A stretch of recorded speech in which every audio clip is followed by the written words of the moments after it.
Hi friends, welcome on our YouTube channel Career Tutor. My name is Sundarpal and today we are going to discuss on English literature. So आज हम English literature के ऊपर बात करने वाले हैं and this video is very helpful for NET, GATE, TGT, PGT exams. So let's start now. Literature. I am going to discuss about English literature. What is the meaning of literature? What is the meaning of English literature?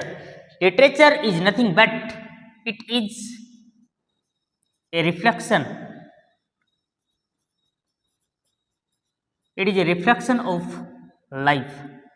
Literature क्या है? ये एक reflection of life है. यानी कि कोई भी writer जो कुछ भी लिखता है वो लाइफ के सराउंडिंग ही घूमता है. कोई भी राइटर कुछ भी लिखता है वो हमारी लाइफ के इधर उधर जो हमारी सराउंडिंग में जो भी हैपनिंग हो रहा है उसी को लिखता है. उसी को हम लिटरेचर कहते हैं. वैसे तो आपको हजारों डेफिनेशन मिल जाएंगी अलग अलग बुक्स के अंदर और अलग अलग राइटर्स ने न जाने कितनी सारी डेफिनेशन लिखी हैं, बट रियल में लिटरेचर क्या है? It is a reflection of life. चलिए नेक्स्ट, हमने लिटरेचर को 3 पार्ट्स के अंदर डिवाइड किया है. First history, forms of literature, and third writers and their works. It is very helpful video for all the exams and you have to study about the 3 things: the history, forms of literature and writers and their works. So history के अंदर हम discuss करेंगे edges of literature. Edges of literature यानी कि British history को 13 edges के अंदर divide किया गया है. एंड सेकंड पॉइंट है forms of literature. There are 3 forms of literature. The first thing is poetry, prose and drama. हम इसी वीडियो के अंदर हम पोइट्री, प्रोज और ड्रामा को भी डिस्कस करेंगे. सो ये वीडियो थोड़ी सी आपको लंबी होने वाली है मगर आप इस वीडियो से बहुत कुछ सीखने वाले हैं, इसलिए आप इस वीडियो को एंड तक देखिए और आपको बहुत सारी चीज़ें मैं आपको बताने वाला हूँ. Writers and their works. So writers and their works, there are hundreds of writers and works are asked in the UGC NET exam like T.S. Eliot, Dickens, Charles Dickens, Virginia Woolf, Jane Austen, Alexander Pope, Shakespeare, John Dryden, Samuel Beckett. These are the very famous writers are usually asked in the UGC NET exam. If I talk about the works, The Wasteland, Paradise Lost, Waiting for Godot, Birthday Party, Hamlet, Way of the World, etc. There are hundreds of works, hundreds of writers are asked in the UGC NET exam. So don't get bored.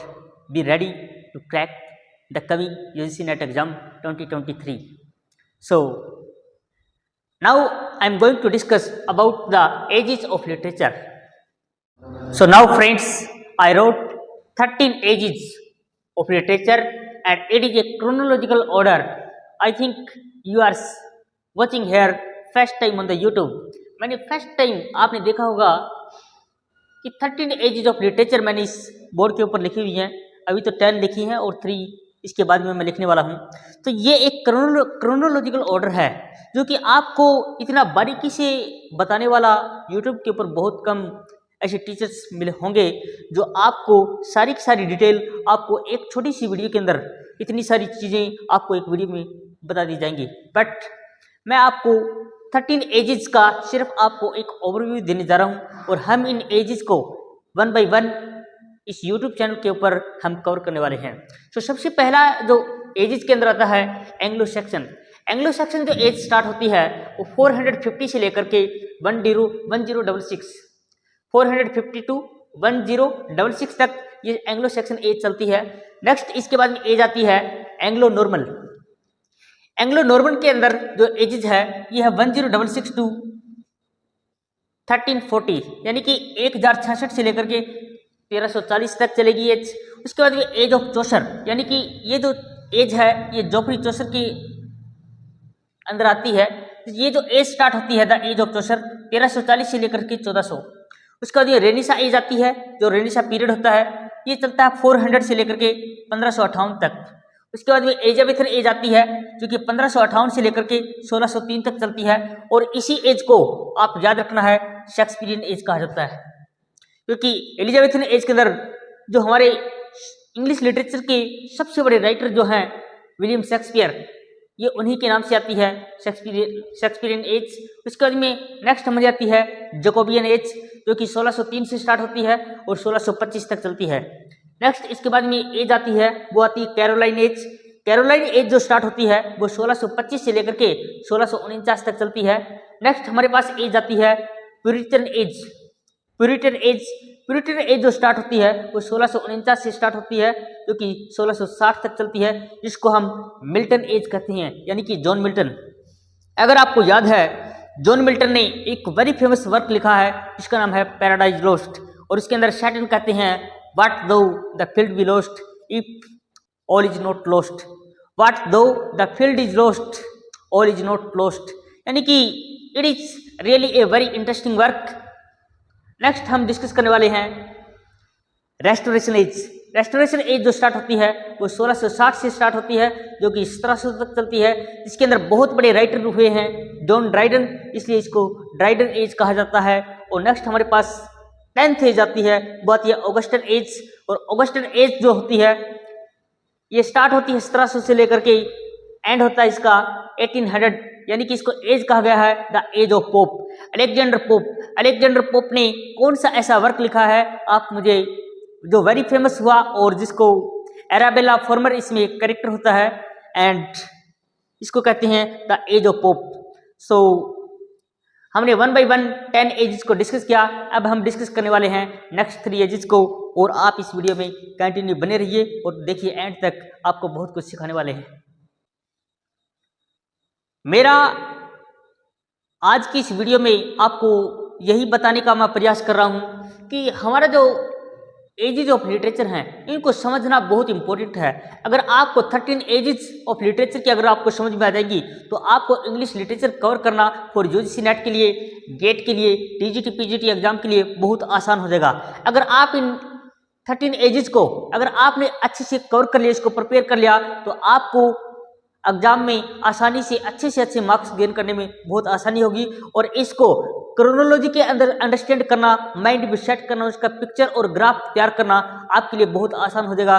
वरना इन सभी edges को आपको 1 by 1 understand करना, उसको दिमाग में map बनाना और उसको एग्जाम के लिए प्रिपेयर करना बहुत मुश्किल काम है। मगर आपने इन एजेस को एक क्रोनोलॉजी के अंदर अगर आपने एक माइंड मैप बना लिया तो ये एजेस आपके दिमाग में इस तरह सेट हो जाएंगी जैसे इनको आप कभी भूल ही नहीं पाएंगे, और आप आने वाले लंबे समय तक आपके दिमाग में ये एजेस पूरी की पूरी आपके दिमाग में एक इमेज की तरह बनी रहेंगी। तो चलिए शुरुआत करते हैं हम नेक्स्ट 3 एजेस की। So next I am going to discuss the age of romanticism and the Victorian age और modern age. These 3 ages are very important for UGC NET exam. देखिए, इन 3 एजेस के अंदर से सबसे ज़्यादा क्वेश्चन जो हैं वो यूजीसी नेट एग्जाम में, गेट एग्जाम में पूछे जाते हैं। तो चलिए मैं आपको इसके बारे में डिस्कस करते हैं। The age of romanticism. The age of romanticism जो है इसको हम विलियम वर्ड्सवर्थ एज भी कहते हैं, और ये जो एज स्टार्ट होती है ये 1800 से स्टार्ट होती है और 1850 के अंदर ये एज जो है इसका एंड हो जाता है। इस द एज ऑफ रोमांटिसिज्म के अंदर 3 मेन इंपॉर्टेंट राइटर्स हैं, जो कि विलियम वर्ड्सवर्थ है, और नेक्स्ट इसके अंदर जॉन किट्स है, और एक राइटर और है इसमें जो आपको कमेंट सेक्शन में बताना है। तो नेक्स्ट आती है विक्टोरियन एज। विक्टोरियन एज भी काफ़ी अच्छी इंपॉर्टेंट है, और ये हमारे यूजीसी नेट एग्जाम में हर बार इसमें से क्वेश्चन पूछे जाते हैं। इसको हम टेनिसन एज भी कहते हैं। टेनिसन एज यानी कि अल्फ्रेड टेनिसन, जो कि 1850 से स्टार्टिंग होती है और 1901 तक ये एज चलती है। नेक्स्ट एज हमारी मॉडर्न एज यानी कि 20th सेंचुरी एज है। ये स्टार्ट होती है 1901 से टू टिल डेट, यानी कि हमारा जो अभी जो एज चल रही है ये मॉडर्न एज है, और ये मॉडर्न एज चल रही है, ये स्टार्ट हुई 1901 में और ये एंड अभी हुई भी नहीं, ये टिल डेट अभी कंटिन्यू है। तो मैंने आपको इस वीडियो के अंदर 13 एजेस जो हैं इंग्लिश लिटरेचर की एक क्रोनोलॉजी के अंदर बताई है, और ये 13 एजेस जो हैं ये इंग्लिश लिटरेचर के अंदर बहुत इंपॉर्टेंट रोल प्ले करेंगी। आपको किसी भी एग्जाम के अंदर, आपको चाहे टीजीटी देना हो, पीजीटी देना हो, आपको नेट देना हो, गेट देना हो, आपको इन सभी एजेस को अच्छे से प्रिपेयर करना है। और हम भी इस प्लेटफॉर्म पर आपको 1 by 1 हम 13 एजेस को हम कवर करने वाले हैं। तो आप हमारे चैनल को ज़्यादा से ज़्यादा सब्सक्राइब करें, अपने फ्रेंड्स को शेयर करें और हमारे इस वीडियो को अगर आपको पसंद आया तो इसको लाइक करें। Thank you so much.